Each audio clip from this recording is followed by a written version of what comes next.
అనంత కరుణామయుడు అపార కృపాశీలుడైన అల్లాహ్ పేరుతో ప్రారంభిస్తున్నాను. సూరే అల్ హుజూరాత్ 17వ వివరణ 1వ రుకు.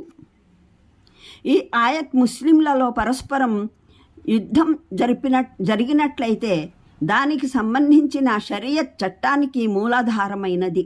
మేము మున్ముందు పేర్కొనబోతున్న ఒక్క హదీస్ తప్ప ఈ చట్టానికి మరో విశదీకరణ ప్రవక్త మహానీయుల సల్లల్లాహు అలైహి వసల్లం సున్నత్ సాంప్రదాయంలో ప్రాప్తం కాదు.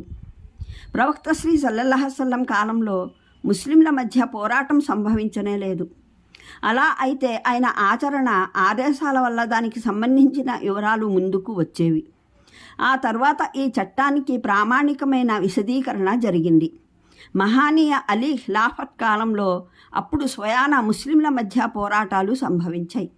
అప్పుడు సహచరగణ్యులు అత్యధికంగా ఉండటం మూలాన వారి ఆచరణ వారు వివరించిన ఆదేశాల ద్వారా ఇస్లామియా శాసనాంగంలోని ఈ భాగానికి సవివరమైన నియమావళి రూపొందింది. ప్రత్యేకంగా హజరత్ అలీ రజీ వైఖరి ప్రవర్తన ఈ వ్యవహారంలో ధర్మశాస్త్రవేత్తలందరి అసలు కేంద్రం అయ్యింది. దిగువన ఈ నియమావళికి సంబంధించిన అవశ్యమైన సంగ్రహ రూపం పొందుపరుస్తున్నాము. 1. ముస్లింల మధ్య పరస్పర యుద్ధం జరిగే విధానాలు అనేకమున్నాయి. వాటికి సంబంధించిన ఆదేశాలు వేరువేరుగా ఉన్నాయి. పోరాడుకునే ఇరు వర్గాలు ఒక ముస్లిం రాజ్యంలో పౌరులవడం, ఇలా అయిన పక్షంలో వీరి మధ్య సయోధ్య కుదుర్చడం, లేదా వారిలో అత్యాచారం జరిపిన వారెవరో నిర్ణయించడం, బలాన్ని ఉపయోగించి వారిని సత్యం పక్షాన మరల్చడానికి వసూలు చేయడం ప్రభుత్వ బాధ్యత. పోరాడే ఇరు వర్గాలు 2 పెద్ద బలమైన వర్గాలు కావడం, లేదా ముస్లిం రాజ్యాలవడం, ఇరుపక్షాల పోరు ప్రాపంచిక విషయాల కొరకే జరగటం, ఇలా జరిగిన పక్షంలో విశ్వాసులైన వారు ఈ ఉపద్రవంలో భాగం పంచుకోకుండా దానికి దూరంగా మెలగాలి. ఇరుపక్షాలకు దైవభీతి కలిగించి యుద్ధాన్ని మానుకోమని హితవు గరుపుతూ ఉండాలి. పైన ఆయట్లో ప్రస్తావించిన పోరాడే వర్గాలలో ఒకరు ధర్మమైన వారు, మరొకరు అత్యాచారులైనట్లయితే హితువు వల్ల సరిదిద్దుకునేందుకు సిద్ధమవకపోతే ఇటువంటి సందర్భంలో అత్యాచారం జరిపే వర్గానికి ప్రతిగా ధర్మమైన వర్గానికి తోడ్పాటునివ్వడం విశ్వసించిన వారి బాధ్యత. ఇరు వర్గాలలో ఒకటి పాలిత పౌరులై వారు ప్రభుత్వం అంటే ముస్లిం ప్రభుత్వానికి వ్యతిరేకంగా ఎదురు తిరిగినట్లయితే, ఖురూజ్ చేసినట్లయితే, ధర్మవేత్తలు తమ పరిభాషలో ఇలా ఎదురు తిరిగి ఖురూజ్ చేసిన వర్గాన్ని తిరుగుబాటు వర్గంగా పేర్కొంటారు. తిరుగుబాటుదారులు అంటే ప్రభుత్వానికి వ్యతిరేకంగా ఎదురు తిరిగిన వర్గాల వారు కూడా అనేక విధాలైన వారు ఉంటారు. కేవలం కల్లోలం జరపాలని లేచిన వారు, వారి ఈ ఎదురు తిరగటం వెనుక వారి వద్ద ఎటువంటి షరియత్ వాదన లేకపోవడం, ఇటువంటి వారికి వ్యతిరేకంగా ప్రభుత్వం యుద్ధం జరపడం ఏకగ్రీవంగా ధర్మసమ్మతమే. ఈ యుద్ధంలో ప్రభుత్వానికి తోడ్పాటు ఇవ్వడం విశ్వసించిన వారికి విద్యుక్తమైన విషయం ప్రభుత్వం న్యాయాన్ని పాటిస్తున్నదా లేదా అన్న విషయం ప్రక్కన పెట్టి సహకరించాలి. ప్రభుత్వాన్ని పడదొరయటానికి ఎదురు తిరిగిన ఖురూజ్ చేసిన వారి వద్ద ఎటువంటి షరియత్ వాదన లేకపోయినప్పుడు, నిజానికి వారి బాహ్యస్థితిని బట్టి వారు దౌర్జన్యపరులని అపరాధులని సృష్టమవుతున్నప్పుడు, ఇటువంటి సందర్భంలో ప్రభుత్వం న్యాయానికి కట్టుబడినది అయితే దానికి తోడ్పాటునివ్వడం విధి అవుతుంది. ఇందులో మరో మాట లేదు. అయితే అది న్యాయానికి కట్టుబడేది కాకపోయినప్పటికీ ప్రస్తుతానికి రాజ్యంలో సువ్యవస్థ నెలకొని ఉండేందుకు ఆ ప్రభుత్వాన్ని నిలబెట్టడానికి వారితో పోరాడటం విద్యుక్తమైనది. ఏదో ఒక షరియత్ వాదనతో ప్రభుత్వానికి వ్యతిరేకంగా ఎదురు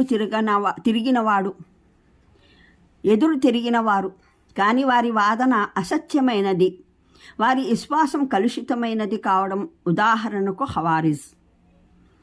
ఇటువంటి సందర్భంలోనూ ముస్లిం ప్రభుత్వం అది న్యాయానికి కట్టుబడేదైనా కాకపోయినా అటువంటి వారితో పోరాడే ధర్మసమ్మతమైన అధికారం కలిగి ఉంటుంది. దీనికి తోడ్పాటు అందజేయడం ముస్లింలకు విద్యుక్తమైనది.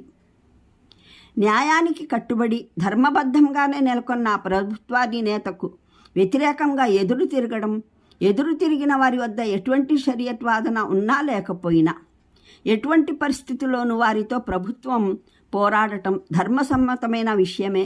దానికి తోడ్పాటునివ్వడం విద్యుక్త ధర్మం.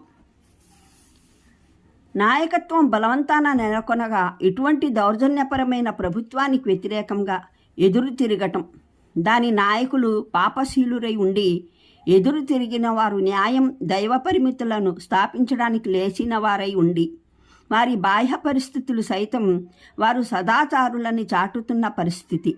ఇటువంటి సందర్భంలో వారిని తిరుగుబాటుదారులు అంటే అత్యాచారుల వర్గంగా పరిగణించడం పట్ల, వారికి వ్యతిరేకంగా యుద్ధం చేయడం విధిగా నిర్వచించడం పట్ల ధర్మవేత్తల మధ్య తీవ్రమైన భేదాభిప్రాయం ఏర్పడింది.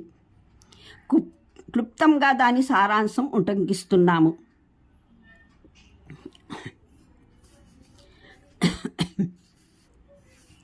ధర్మశాస్త్రవేత్తలు అత్యధికంగాను అహ్లుల్ హదీస్ పండితుల అభిప్రాయంలోనూ ఒక ప్రభుత్వ నాయకత్వం సుస్థాపితమైన తర్వాత దేశంలో శాంతి భద్రతలు పరిపాలన వ్యవస్థ దాని ఆధిపత్యంలో నడుస్తున్నప్పుడు అది న్యాయబద్ధమైనది అయినా దౌర్జన్యపరమైనది అయినా దాని అధికారం ఏ విధంగా ఏర్పడినా దానికి వ్యతిరేకంగా ఎదురు తిరగడం నిషిద్ధం. అది ప్రస్ఫుటంగా తిరస్కార వైఖరిని అవలంబిస్తే తప్ప. ఇమాం సర్హిసి ప్రకారం ముస్లింలు ఓ నాయకుని విషయంలో ఏకత్రమైనట్లయితే అతని పాలనలో వారికి శాంతి ప్రాప్తమై రహదారుల భద్రత లభించినట్లయితే, ఇటువంటి పరిస్థితిలో ముస్లింల ఒక వర్గం దానికి వ్యతిరేకంగా ఎదురు తిరిగినట్లయితే యుద్ధం చేయగల ప్రతి వ్యక్తి ఆ పాలకునితో పాటు చేరి ఎదురు తిరిగిన వారికి వ్యతిరేకంగా యుద్ధం చేయడం విద్యుక్త ధర్మం. అల్ మబ్సూత్ బాబు హవారిజ్ ఇమాం నవవి ముస్లిం గ్రంథ విశదీకరణలో ఇలా రాశారు: నాయకులు అంటే ముస్లిం పరిపాలకునికి వ్యతిరేకంగా ఎదురు తిరగడమైనా యుద్ధం చేయడమైనా నిషిద్ధం, హరాం. పాలకులు అపరాధులైనా దౌర్జన్యపరులైనా సరే. దీనికి ఇమాం నవవి ధర్మవేత్తలందరి ఏకాభిప్రాయం ఉన్నట్లు దావా వేశారు.